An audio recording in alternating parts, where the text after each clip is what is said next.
When my brother announced baby number 5, my parents cheered. Dad beamed. "Great job, son." Then Mom glanced at me. "You'll handle the kids." I said, "Absolutely not." My sister-in-law snapped, "You have no family. This is your training." I left without another word. The next morning, the police called. "Hello, ma'am. This is Officer Daniels.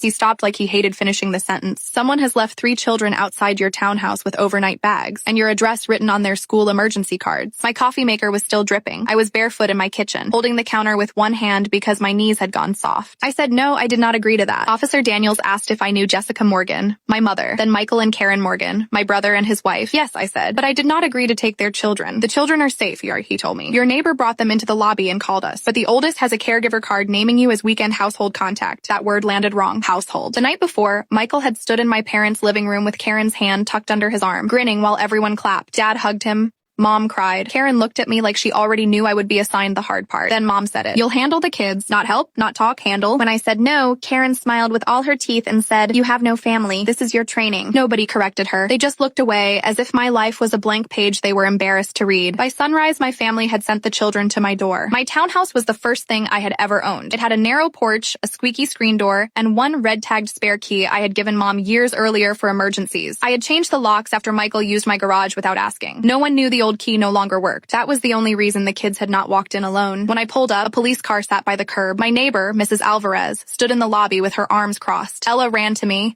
then stopped like she was afraid she had done something wrong. Oliver clutched a pillow. Mason held a plastic dinosaur so tightly his knuckles were pale. I crouched in front of them. "You are not in trouble," Ella whispered. "Grandma said you wanted us." Officer Daniels heard it. So did Mrs. Alvarez. On the lobby table sat a yellow folder. My name was written across the front in thick marker. Auntie Weekend Plan. Inside were allergy notes, a typed schedule, emergency cards, and a school form naming me as approved caregiver, transportation contact, and secondary household adult. My signature sat at the bottom, only it was not mine. It looked like a careful copy from someone who had seen my name on birthday cards and thought a few loops were enough. Officer Daniels asked, "Did you sign this?" "No." "Did you give permission for your address to be used?" "No." "Do you want to take the children inside while we contact their parents?" I looked at Ella's face. I loved those kids. That was exactly what my family kept using against me. "I will sit with them here," I said. "I will not take them into my home as a caregiver." Mrs. Alvarez nodded once, not warmly, but firmly. Witness. Michael arrived first, angry before he reached the door. Karen came behind him, holding her phone like she expected sympathy to appear on it. Mom wore her soft cardigan,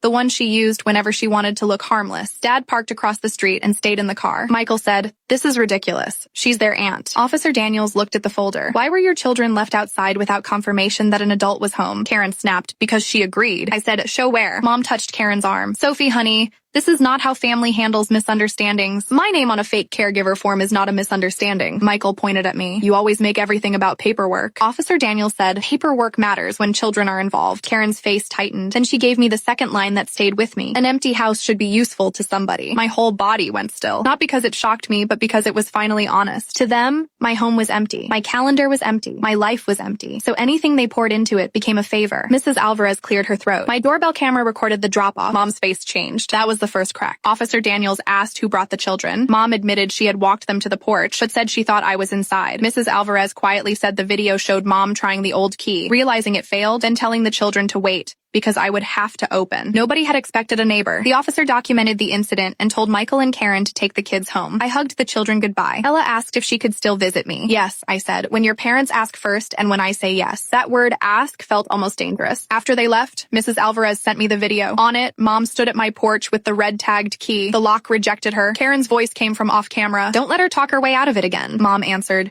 "She'll cave when she sees their faces." I watched that clip at my kitchen table with the yellow folder open beside my coffee. I wanted to cry, but anger kept drying everything up. By noon, my phone was full. "Michael, you embarrassed us in front of a cop." "Karen, I hope you enjoyed upsetting a pregnant woman." "Mom, you have wounded this family deeply." "Dad, call your mother." I did not call anyone. I called Melissa from work. She had been a school secretary before she joined our billing department, and she understood forms better than anyone I knew. When she saw the scan of the school card, she went quiet. "Sophie, this isn't just babysitting." "What is it?" "Residency support." See this line under your address? It says the children stay with you regularly, and this transportation section makes you the morning contact. My stomach turned. 2 weeks earlier, Karen had asked what school district my street belonged to. I had said I didn't know. She had laughed and said, "Must be nice not having to think about that." Melissa told me to call the school district residency office and ask what existed with my name on it. So I did. Ms. Harlan answered after 2 transfers. I gave my name, address, and the police case number. When she came back from hold, her voice was careful. "Ms. Morgan, we do have documents listing your home as a secondary household address for 3 students. I don't have students. I understand. There is also a transportation request naming you as pickup contact. I sat down. This was never only about one weekend. The weekend was a test. If I took the kids inside, the lie would have a real moment attached to it. Michael and Karen wanted my address. Mom wanted control. All of them wanted my silence. That evening, Mom came to my house without calling. I watched through the peephole as she stood on the porch with the red-tagged key in her palm. She knocked softly. I did not open. She texted, "I know you're home." I wrote back, "Anything you need to say can be written." Her reply came fast. "Do not drag the school into this." I read it twice. I had not told her I called the school. That was the second crack. The next morning, my supervisor asked if everything was okay, because Karen had called my office asking to confirm my work from home days. She said she was family and needed to coordinate childcare. My face burned, but I asked my supervisor to email me exactly what Karen had requested. She did. Karen had asked if I was free Mondays and Fridays because the kids would be with Sophie anyway. I added it to the yellow folder. By Sunday, the lie had gone public. My parents' church held a baby brunch for Karen. I was not going to attend, but Melissa sent me a screenshot from the family group chat. Mom had written, "Please pray for Michael and Karen as they prepare for another blessing without dependable family support. Some people choose independence over love." Karen posted a photo of an empty rocking chair and wrote, "Praying for softened hearts." Aunt Linda commented, "Sophie should be ashamed." So I went, not to shout. I went because the district office was behind the church, and my review appointment was the next morning. I wanted to see who had already convicted me. Mom hugged me at the door and whispered, "Smile. People are watching." I whispered back, "I know." She let go first. During the brunch, Mom tapped a spoon against a glass and thanked everyone for supporting young families. She praised Michael. She praised Karen. Then she looked at me. Sometimes those without families of their own need reminding that love is not a hobby. Faces turned gently, which somehow made it worse. Karen added, "We just want our children surrounded by people who don't treat them like burdens." There is a quiet kind of public humiliation where nobody raises their voice, so you look dramatic if you admit it hurts. People nodded at a story they had never checked. Was I wrong for feeling hurt right there, with my mother turning a forged form into a prayer request? If you think I was not wrong, please give this a like so I know I am not the only woman who has ever been praised as useful and punished for saying no. And if you think I should have handled that room differently, tell me honestly, because I carried that question all the way home. I did not show the video. I walked to Aunt Linda and said, "Before you call me shameful again, ask Mom why she used a key that no longer opens my door." Aunt Linda blinked. "What key?" Mom moved fast. "Sophie is confused," she said. I looked at Karen, then Michael, then Mom. Then the district review tomorrow should clear everything up. Karen's hand left her stomach. Michael said, "What review?" Mom looked at the floor. That was the crack everyone saw. The next morning, I sat in a district conference room with Ms. Harlan, Officer Daniels, and Mr. Price from my townhouse association. Michael and Karen had been called in. Mom came too, holding a folder of birthday photos like pictures of me smiling with children could prove I had agreed to raise them. Ms. Harlan slid a packet across the table. There was a residency form saying the children stayed at my address 3 nights a week, a transportation schedule naming me as pickup adult, a family support statement saying I had offered stable childcare during Karen's pregnancy, and a lease addendum claiming Michael's family had temporary access to my townhouse. Mr. Price leaned forward. "This addendum did not come from our office." Ms. Harlan pointed to the bottom. "The notary stamp number is invalid." Mom said, "We were only trying to keep the children in a better school environment." A sentence slipped out too cleanly. The noble excuse had finally admitted the practical lie. I looked at Michael. "You were using my address?" Karen's eyes filled. "Their school is overcrowded. Ella was getting picked on. Oliver needs smaller classes. We asked for help and you made it impossible." "You never asked me," Michael snapped, "because you always say no now."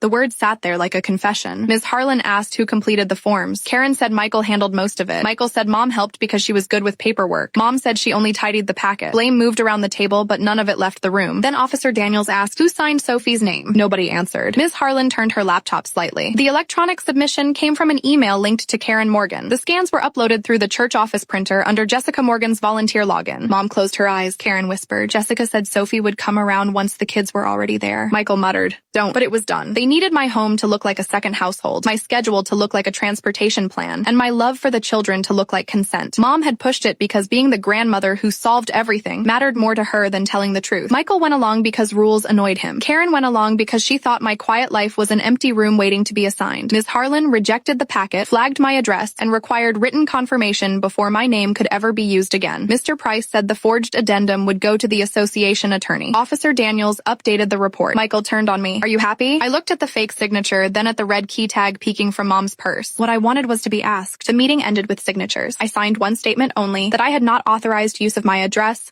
home, vehicle, schedule, signature, or emergency availability. My signature looked like mine because it was mine. Outside, Dad stood by the vending machines. "Your mother thought she was helping," he said. "No," I said. "She thought she could spend my life without asking." He looked at the floor. That afternoon, Michael wrote in the family chat that I had weaponized paperwork against children. Karen wrote that I cost her kids a safe school. Mom sent a prayer emoji and said nothing else, so I replied once. I did not agree to provide childcare, transportation, residency, or access to my home. My name, address, and signature were used without permission. The school district has removed me from the file. I will not discuss the children, but I will correct false claims about my consent. Then I attached one cropped image, the fake signature, and the invalid addendum title. Nobody replied for 9 minutes. Aunt Linda messaged me privately. Did your mother do this? I wrote back, ask her. Silent revenge does not feel like the movies. Mostly, it feels like forwarding proof to the right office, washing your dishes, and letting other people panic without joining them. The fallout came in waves. The church paused Mom's volunteer access after the printer scan was traced to her login. The Townhouse Association changed my gate code and gave me new keys. Mr. Price said,